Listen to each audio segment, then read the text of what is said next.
তখন পুলিশ বাসা থেকে বের হলে আবার সে ফিরে আসবে এরকম কোনো গ্যারান্টি ছিল না। পুলিশের আইডি কার্ড চেক করে পুলিশকে মারা হয়, এরকম একটা অবস্থা ছিল। যখন 4টা লাশ আমি উঠেছি তখন একটা ছেলে এসে আমাকে বলতেছে যে স্যার আপনাকে কিন্তু আমি চিনতে পারছি। তখন আমার মনে হয়েছে যে না, আমার আর কোনো কৌশলী কাজে লাগবে না, আমার আর বেঁচে থাকার আর কোনো সম্ভাবনা নেই। শিরোমিয়া মাঠের ওখান থেকে একজন চাইনিজ রাইফেল নিয়ে আমার দিকে আমাকে গুলি করবে। আমি কে? আমি এখানে দালালি করতে আসছি।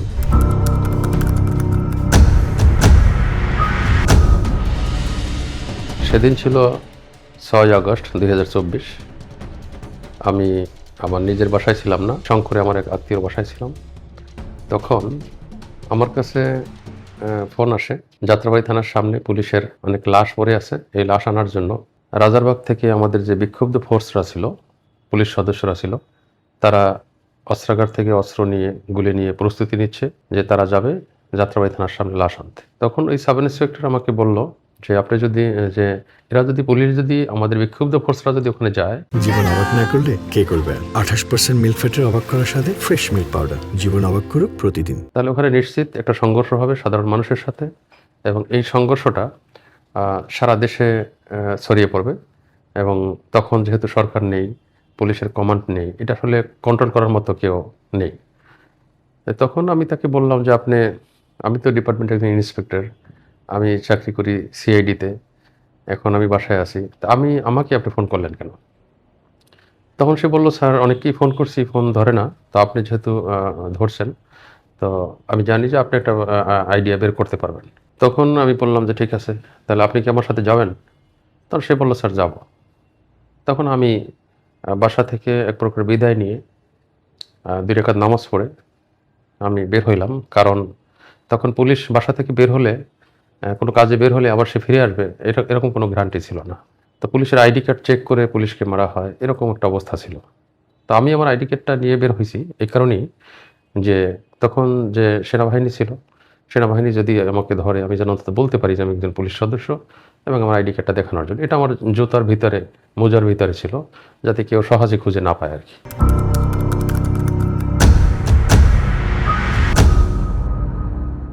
রাজযাত্রাবাড়িতে যে সিচুয়েশনটা ছিল, ওই মুহূর্তে আমাকে যে ফোন করছেন সাব ইন্সপেক্টর ইয়াহিয়া, সেও আমি রাজারবাগে যাওয়ার পরে আমি তাকে যখন ফোন করি তখন সে আমাকে বলে যে স্যার আমার স্ত্রী আমাকে তালা দিয়ে রেখেছেন, আপনার সাথে আমি যখন কথা বলি এটা সে শুনতে পেরেছেন, অতএব আমি বের হতে পারতেছি না। তো তখন আমি দেখলাম যে আসলে আমি যদি এটা যার সাথেই পরামর্শ করি, সে আসলে এই মুহূর্তে রাজি হবে না। আর উল্টা আমার যে গতিটা আছে, আমার যে যে ফোর্সটা আছে, কাজটা করার যে মানসিকতাটা আছে, এটা নষ্ট হয়ে যেতে পারে। তখন আমি আসলে ডান বাম না তাকিয়ে নিজেই সৃষ্টিকর্তাকে হাজির নাজির মনে করে, সৃষ্টিকর্তাকে স্মরণ করে আমি যাত্রাবাড়ির দিকে যাই মূলত এই কাজটা করার জন্য।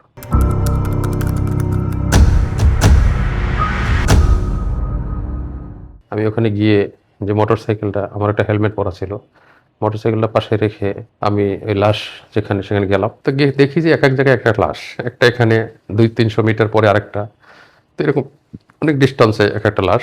থানার দোতলায় ছিল একটা, থানার সামনে ছিল একটা, আর রোডের উপরে বিভিন্ন জায়গায় লাশ ছিল। আমি গিয়ে দেখি যে আমার সামনেই লাশের উপরে লাথি মারতেছে, থুতু ফেলতেছে। প্রায় যাত্রাবাড়ির চৌরাস্তায় লোক হবে 40-50 হাজার মানুষ হবে, অর্থাৎ কোনো জায়গা ফাঁকা ছিল না, চৌরাস্তার প্রত্যেকটা এরিয়ায় মানুষ ছিল আর কি। তো লাথি মারতেছে, থুতু ফেলতেছে। তখন আমি দেখলাম যে এরা যদি পরিচয় পায় যে আমি পুলিশ, তাহলে আমার শরীরের কোনো অংশ আমার ফ্যামিলি খুঁজে পাবে না আর কি। তখন আমি সাংবাদিক পরিচয় দিয়ে কথা বলা শুরু করলাম। যেতে পারবো? আপনাদের সহযোগিতায় আমরা এই লাশটা নিলাম। আপনাদেরকে অসংখ্য ধন্যবাদ। আল্লাহ আপনাদেরকে সুস্থ রাখুক, দীর্ঘজীবী করুক, এবং দোয়া করবেন যাতে সবাই আমরা ভবিষ্যতে ভালো থাকি। ঠিক আছে? আপনাদের প্রতি খুবই কৃতজ্ঞ থাকলাম আর কি। পরিচয় দিয়ে প্রথম আমি সাধারণ মানুষ আমার ফেভারে নেওয়ার জন্য কিছু কথা ওখানে বললাম। তাদেরকে এভাবেই বললাম যে ভাই এই লাশগুলি রাস্তায় পড়ে আছে, পরিবেশ নষ্ট হচ্ছে, তা আপনারা এগুলি কি করতেছেন, এগুলি আপনারা ফেলে দেন বা একটা সাইড করে ফেলেন। তখন তারা আমাকে উল্টা বলল যে আপনার ঠেকা থাকলে আপনি করেন। তো তখন আমি এভাবে তাদের সাথে কথা বললাম যে ভাই আমি তো এই কাজে আসি নাই, আমি যদি এটা করি আমি কোথায় গাড়ি পাবো, টাকা পাবো কোথায়, লাশ ধরবে কে? তখন তারা আমাকে বলল সেটাকে আমরা জানি। অর্থাৎ আমার এই কথাগুলি বলার উদ্দেশ্য ছিল যে ওরা যাতে কোনোভাবেই না বোঝে যে আমি লাশগুলি নিতে আসছি। এক পর্যায়ে তাদেরকে বললাম ঠিক আছে ভাই, আপনারা যেহেতু আমাকে নিতে বলছেন। তা আমি চেষ্টা করে দেখি কোনো গাড়ি পাই কিনা। দাড়িওয়ালা ট্রাক ড্রাইভার উনি রাজি হলো। উনি বলল যে আমি যাব, আমার নিজের গাড়ি এটা, আমি যাব। তখন ট্রাক ড্রাইভারের গামছাটা নিয়ে আমার এই মুখে এভাবে আমি বাঁধলাম, শুধু চোখ চোখ দুটো আমার দেখা যাচ্ছিল আর কি, আর মাথা হেলমেট, এখানে গামছা। তো আমি এটা বলেই গামছাটাই করলাম যে আমি ওই লাশের ঘ্রাণটা আমি নিতে পারতেছি না। আসলে আমি এই কারণে গামছাটা বাঁধি নাই। আমি গামছাটা বাঁধছি হচ্ছে যে আমাকে যাতে কেউ না চেনে। লাশ যখন উঠানো শুরু করলাম, এখন লাশ অর্ধগলিত লাশ কীভাবে উঠাবো? তো পরবর্তীতে মনে হলো আমি একটা ফায়ার সার্ভিসের গাড়ি দেখলাম যাত্রাবাড়িতে গিয়ে, তারা ফায়ারম্যান যারা আছে এদেরকেই মোটামুটি ছাড়টার ডেকে তারপরে আমি একটা বডি ব্যাগ চাইলাম। তো বডি ব্যাগ দেওয়ার পরে আমি আসলাম, ওই বডি ব্যাগটা লাশ উঠাইলাম, এরপরে ওইটা দিয়ে ট্রাকে উঠাইলাম। যতগুলি লাশ ছিল অর্থাৎ 8টা লাশ আমি পেয়েছি। এই 8টা লাশ তোলার জন্য আমাকে 8বার ফায়ার সার্ভিসের কাছে গিয়ে বডি ব্যাগ আনতে হয়েছে। ভাই লাশ কটা নিয়েছি আমরা? 8টা। আপনাদের সহযোগিতায় আমরা এই লাশটা নিলাম। আপনাদেরকে অসংখ্য ধন্যবাদ। আল্লাহ আপনাদেরকে সুস্থ রাখুক, দীর্ঘজীবী করুক। তখন একটা ছেলে এসে আমাকে বলতেছে যে স্যার আপনাকে কিন্তু আমি চিনতে পারছি। এটা যখন বলছে তখন আমার মনে হয়েছে যে না, আমার আর কোনো কৌশলী কাজে লাগবে না, আমার আর বেঁচে থাকার আর কোনো সম্ভাবনা নেই। তখন আমি থেমে গেলাম যে এখন কী করতে পারি। আমি তো দৌড় দেওয়ার সুযোগ নেই, পালানোর সুযোগ নেই, যে কাজে আসছি সেটা হাফডাউন অবস্থায় আছে। আবার বাই দিস টাইমে আমাকে রাজারবাগ থেকে ফোন করেছেন যে আপনি কি লাশ আনতে পারতেছেন কিনা বা কাজ করতেছেন কিনা। তখন আমি ফোনে বলেছি যে হ্যাঁ আমি কাজ করতেছি, শর্ট টাইমে আমি নিয়ে আসতে পারবো আর কি। তো এই মেসেজটা দেওয়া যেটা হয়েছে, রাজারবাগে যারা বিক্ষুব্ধ করছিল তাদের ভিতরে এই মেসেজটা ছড়িয়ে পড়ছে যে হ্যাঁ লাশ আনার ব্যবস্থা হচ্ছে, যার কারণে তারা একটু ঢিলাঢালা অবস্থায় প্রস্তুতি নিতে ছিল। যখন এই ছেলেটা আমাকে বললো চিনতে পারছেন, কী করব। পরবর্তীতে আমি দাঁড়িয়ে গেলাম, দাঁড়িয়ে চুপ থেকে একটু, তারপরে আবার চিন্তা করলাম যাক তকদিরে যেটা আছে তাই হবে। তো এরপরে আমি পুলিশকে নিয়ে একটু গালাগালি করলাম, যাতে সাধারণ মানুষ বুঝতে পারে যে আমি পুলিশ না, এবং ও যদি বলেও পুলিশ, কেউ যেন বিশ্বাস না করে। এই জন্য আমি 2-3 মিনিট গালাগালি করলাম খুব লাউডলি। এই করার পরে যখন পরিবেশটা ফেভারে চলে আসলো, আবার আমি লাশগুলি উঠাইলাম। মোট এরকম 8টা লাশ উঠিয়ে আমি নিয়ে আসলাম রাজারবাগে।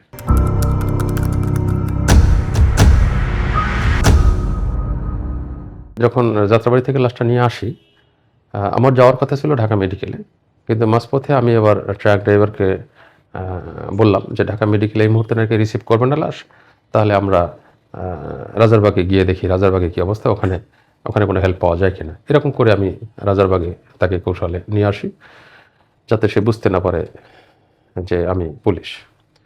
তো এরপরে যখন আমি গেটে আসি, 1 নম্বর গেটে আসি, তখন 2-3 জন সিনিয়র স্যার পাইলাম, তারা সিভিল পোশাকে না কেউ। তারা এগিয়ে এসে আমাকে বলল যে আপনি যেহেতু লাস্ট নিয়ে আসছেন, আপনি ভিতরে যান, আপনার কথা ফোর্সরা শুনবে, এবং ফোর্সদের এই মুহূর্তে যদি কুল ডাউন করা না যায় তাহলে বড় রকমের একটা দুর্ঘটনা ঘটতে পারে। তো আপনার কথা ফোর্সরা শুনলে আপনি ভিতরে যান, ভিতরে গিয়ে ফোর্সদের সান্ত্বনা দেন এবং কুল ডাউন করেন, যাতে ফোর্সরা বিক্ষুব্ধ না থাকে এবং তারা যাতে কোনো ধরনের কোনো ঘটনা না ঘটায় আর কি। ভিতরে যখন ঢুকলাম তখন আমাকে ফোর্সরা লাশ দেখে বেশ কেউ কান্নাকাটি করতেছে, কেউ আমাকে বেশ শ্রদ্ধার দৃষ্টিতে দেখতেছে যে না, এই মুহূর্তে যে কাজটা আমি করেছি এই কাজটা বাংলাদেশে কেউই করেনি, এবং যথেষ্ট জীবনের সর্বোচ্চ ঝুঁকি নিয়ে কাজটা আমি করেছি। তো এই কারণে তারা ওইভাবে আমাকে গ্রহণ করলো, এবং এক পর্যায়ে তারা প্রস্তাব দিল যে স্যার আমাদের সাথে আপনি থাকেন, আমরা যাতে এখানে যারা বিক্ষুব্ধ যারা আছে এরা আপনি থাকলে হয়তোবা এখানে একটা সুন্দর পরিবেশ হতে পারে আর কি। তখন আমি চিন্তা করলাম যে ঠিক আছে, যদি যে কারণে আমি লাশ নিয়ে আসলাম, যে পুলিশের সাথে জনগণের যাতে সংঘর্ষ আর না হয়, তো এখানে যদি থেকে এটা আমি শেষ করতে না পারি তাহলে তার একটা ইস্যু নিয়ে আবার একটা ঘটনা ঘটতে পারে। তখন আমি ওখানে অবস্থান করি এবং 6 তারিখে ওদের সাথে কথা বলা শুরু করি, এবং তাদেরকে বলি যে হ্যাঁ আমি তোমাদের এখানে থাকতে পারি, কিন্তু কন্ডিশন হচ্ছে যে এমন একটা জায়গায় আমাকে নিবা যেখানে আমার কথা সবাই শুনতে পারবে, এবং আমার কথাগুলি যদি যৌক্তিক হয় তাহলে মানতে হবে, আর যদি অযৌক্তিক হয় তাহলে মানার দরকার নেই।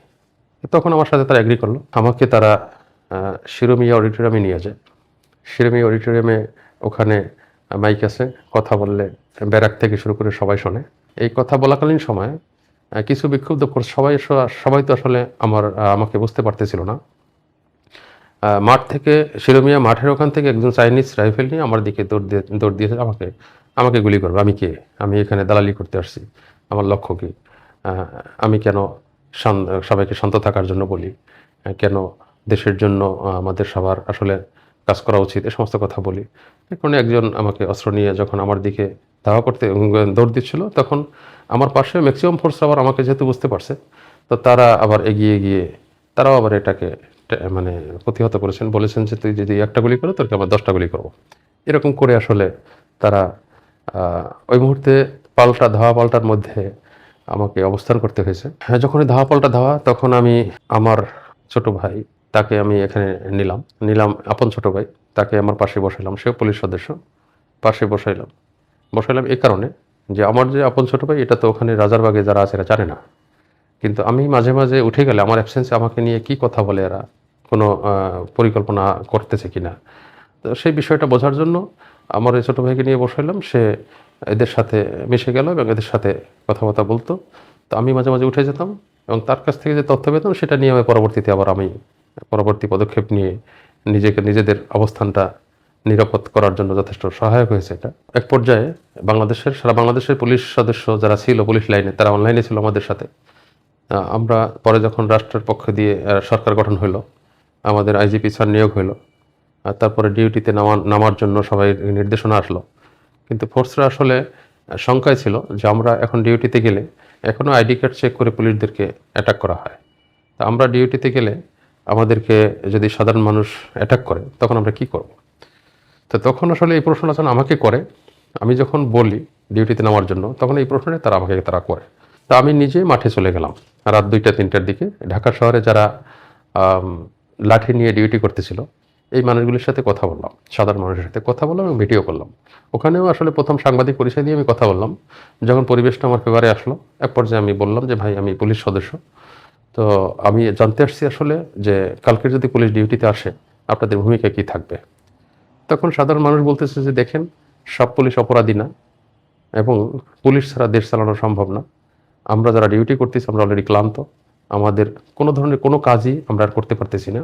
এই সারা রাত পাহারা দেওয়া, দিনে ঘুমানো, আবার দিনেও ঘটনা ঘটে, তো এটা এভাবে আর চলা সম্ভব না। আপনার পুলিশ আসতে বলেন, আমরা প্রয়োজনে বাসা থেকে রান্না করে পুলিশকে খাওয়াবো। ঠিক এরকম কিছু কমেন্টস তারা করলো এবং সেই জিনিসগুলি আমি ভিডিওগুলো পরের দিন গিয়ে আবার সেই শিরোমী অডিটোরিয়ামে সবাইকে দেখাইলাম এবং অনলাইনের মাধ্যমে সারা দেশের পুলিশদের আমি দেখাইলাম যে আসলে সাধারণ মানুষের এই হলো ভাবনা, এখন এই হলো তাদের বক্তব্য। অতএব আপনারা যেখানে আছেন ডিউটি শুরু করতে পারেন। আমি বিশ্বাস করি এটাই যে না, সাধারণ মানুষ পুলিশকে আর এভাবে অ্যাটাক করবে না। একটা গ্রুপ আসলে তারা ঘোষণা দিয়েছিল যে পুলিশ কর্মবিরতি দিয়েছে, এটা টিভির হেডলাইন আসতেছিল।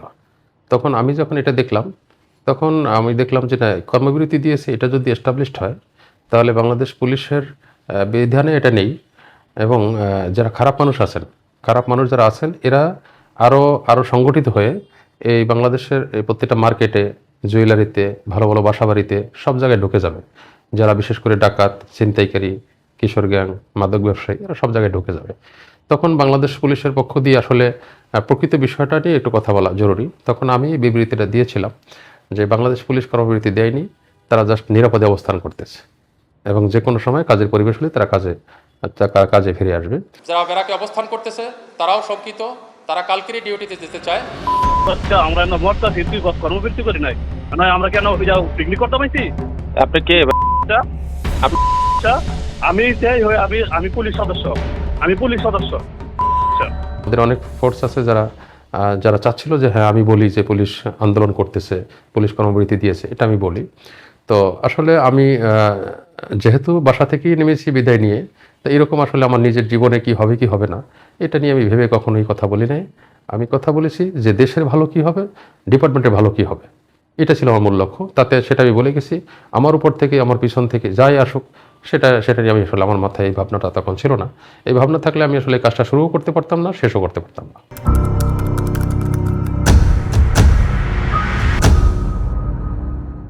লাশগুলি আসলে আমরা যখন রাজারবাগে নিয়ে আসি, আমাদের সিনিয়র স্যাররা ছিল এখানে, তাদের সুরহাতাল করা থেকে শুরু করে এবং ফ্যামিলির যাদের লোক মারা গেছেন যে ফ্যামিলির, তারা তো অনেকেই এটা জানতেন এবং তারা যখন আসেন রাজারবাগে চলে আসেন, তাদেরকে ওখান থেকে যে আমাদের যে প্রসিডিউর আছে যে বিধান আছে ওখান থেকে জানাজা করে, মানে সকল সিনিয়র স্যাররাই ছিল জানাজার সময়, জানাজা পরে ওখান থেকে প্রত্যেক পরিবারের কাছে হস্তান্তর করা হয়।